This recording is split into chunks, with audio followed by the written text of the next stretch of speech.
'Cause 3 out of 5 ain't bad. Fedora.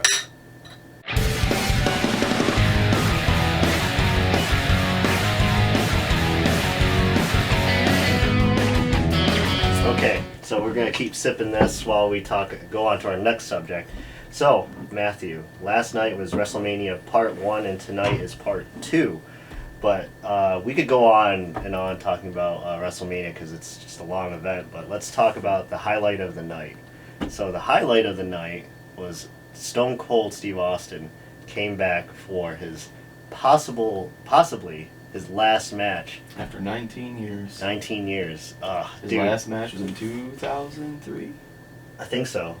The Rock. It was The Rock. Yeah. But honestly, I honestly didn't know what to expect when last night happened. Like I thought, like when he was gonna go on the KO show, I really thought he was gonna be there and he was gonna stunner KO, pin him, and that was it. Yeah. But he surprised us. He did. Started off as a talk show,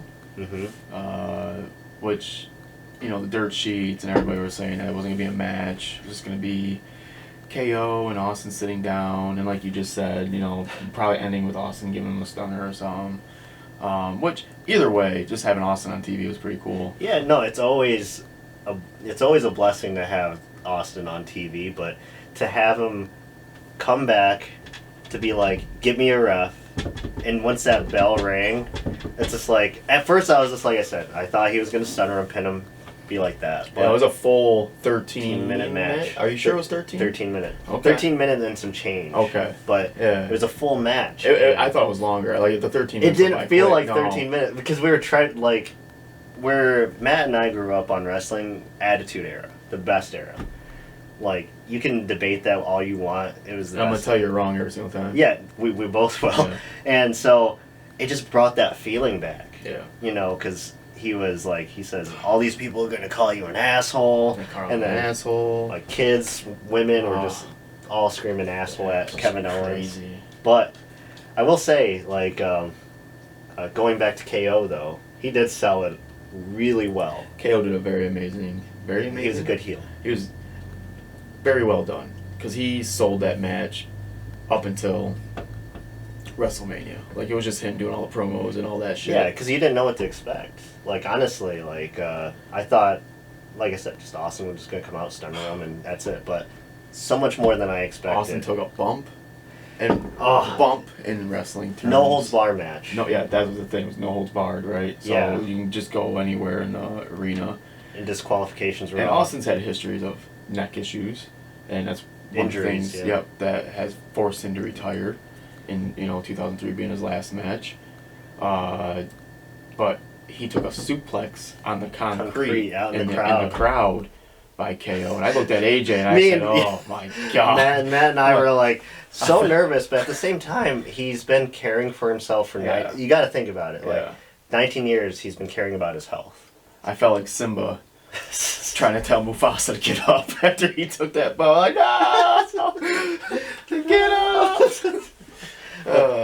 And he did. He got up and he beat the shit out of KO and two suplexes. He did 2 suplexes to KO. He went head first into the ring post. I think was the other one. Yeah, head first. Yeah. He did a head he took a bump. It was amazing. If you ever have time to watch it, you should watch that match. No, it was a good comeback match. If it's his last match, I'll be happy with it. To be honest, 100%. But he came back. Straight facts. Yeah, he came back stronger than ever, and like I said, 19 years of probably just taking care of himself. He's been working out, so we shouldn't have doubted his ability, to be honest. No, but I think the reason we doubt is because of his injuries. The injuries and the neck's a very serious. Well, yeah. Thing, right? Sure. Plus, even when I watch Edge wrestle, still he came back, he can wrestle and all that stuff. But Edge, Daniel Bryan, Yeah. Pretty soon, nervous. Pretty soon, Big E. It's the neck's not a joke. No, it's not. I don't care how long you've been away, man. That shit will end careers. So I mean, look at draws. Yeah, as I say, draws. Yeah, paralyzed in the ring. That shit crazy. I remember watching that. Yeah, but no, kudos, man. I give that match a 10 out of 10. Yeah.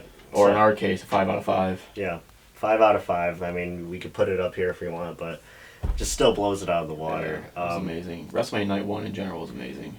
Yeah, which makes us nervous for night 2 because we don't know how this is going to pan out. It's going to be very hard to top it, like you were saying. Yeah, it really is because Go ahead. Oh, no, you have one of the greatest, like, just as a summary, because we can go all night. Mm-hmm. You have Austin coming back for his possible last match and did 13 minutes in the ring. Phenomenal.